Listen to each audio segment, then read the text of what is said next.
நிகழ்தகவு.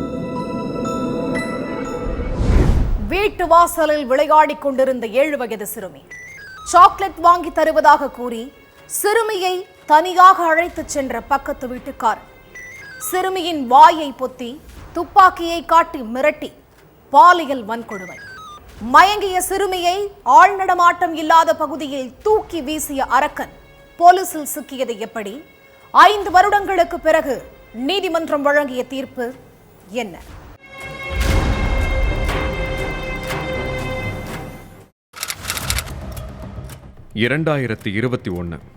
வீட்டு வாசல்ல விளையாடிக்கிட்டு இருந்த 7 வயசு சிறுமியை காணோன்னு அம்மா அப்பாவோட சேர்த்து ஒட்டுமொத்த குடும்பமே பதறி போயிருக்காங்க. பக்கத்து வீடு, எதிர் வீட்டில் உள்ள வீடுன்னு சுத்தி முத்தி உள்ள எல்லா இடத்துலையும் தேடியும் சிறுமி கிடைக்கவே இல்லை. அடுத்த முயற்சியா நைட்டு 10 மணிக்கு போலீஸ் ஸ்டேஷன்ல கம்ப்ளைண்ட் கொடுத்துருக்காங்க.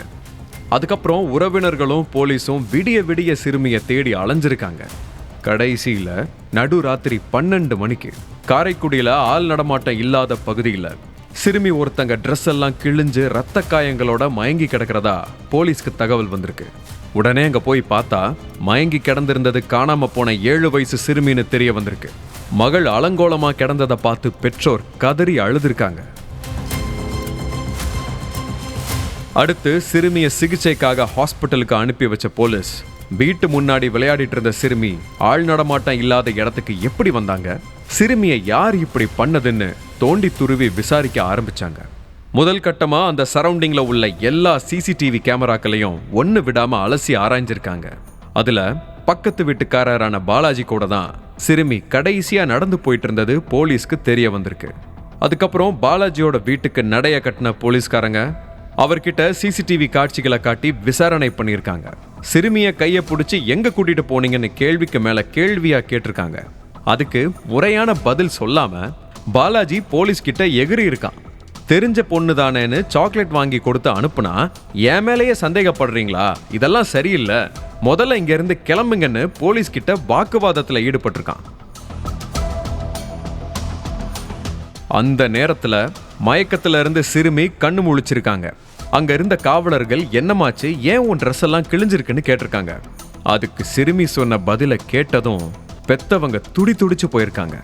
பக்கத்து வீட்டு பாலாஜி அங்கிள் தாமா சாக்லேட் வாங்கி தரேன்னு சொல்லி என்னை தனியா கூட்டிட்டு போய் ட்ரெஸ் எல்லாம் கழட்டி என்னமோ பண்ணாரு, எனக்கு வலிக்குது விடுங்கன்னு கத்துன, அப்போ துப்பாக்கியை காட்டி மிரட்டினாருமான்னு சொல்லியிருக்காங்க. ஹாஸ்பிட்டல்ல இருந்த காவலர்கள் பாலாஜி வீட்டில் இருந்த போலீஸ்காரங்களுக்கு சிறுமி சொன்ன வாக்குமூலத்தை வீடியோவா அனுப்பியிருக்காங்க. அதுக்கு பிறகு லா பாயிண்ட் எல்லாம் பேசிட்டு இருந்த பாலாஜியை ஸ்டேஷனுக்கு தூக்கிட்டு போய் கவனிக்க வேண்டிய விதத்துல கவனிச்சிருக்காங்க. அதுல தான் சிறுமிக்கு என்ன நடந்துச்சுங்கிற முழு விஷயமே போலீஸ்க்கு தெரிய வந்திருக்கு. காரைக்குடியில இருக்கிற பொன்னகரை சேர்ந்த பாலாஜி மதுரை மாவட்ட காவல் அலுவலகத்துல உதவியாளரா வேலை பார்த்துட்டு இருந்திருக்கான். லீவ் நாள்ல தன்னோட சொந்த ஊருக்கு வந்து அப்பா அம்மாவையும் பார்த்துட்டு போவானா.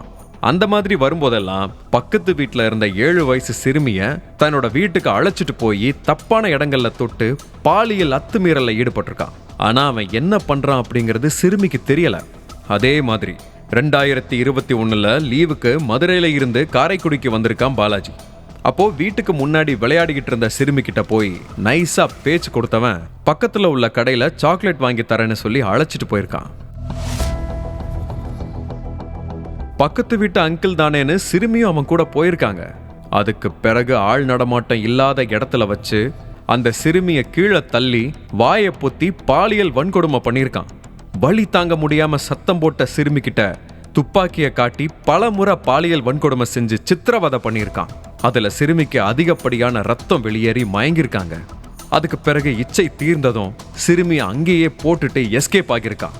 இந்த அத்தனை உண்மைகளும் போலீஸ் விசாரணையில் அம்பலமாயிருக்கு. அடுத்து சிறுமியோட தாய் கொடுத்த புகாரை வச்சு பாலாஜியை போக்சோ சட்டத்தில் அரெஸ்ட் பண்ணி சிறையில் தள்ளிட்டாங்க. கிட்டத்தட்ட 5 வருஷமா சிவகங்கை போக்சோ நீதிமன்றத்தில் நடந்துட்டு வந்த கேஸ்ல மார்ச் 26 தீர்ப்பு வழங்கப்பட்டிருக்கு. பாலாஜிக்கு 30 வருஷம் கடுங்காவல் சிறை தண்டனை கொடுத்து நீதிமன்றம் தீர்ப்பளிச்சிருக்கு.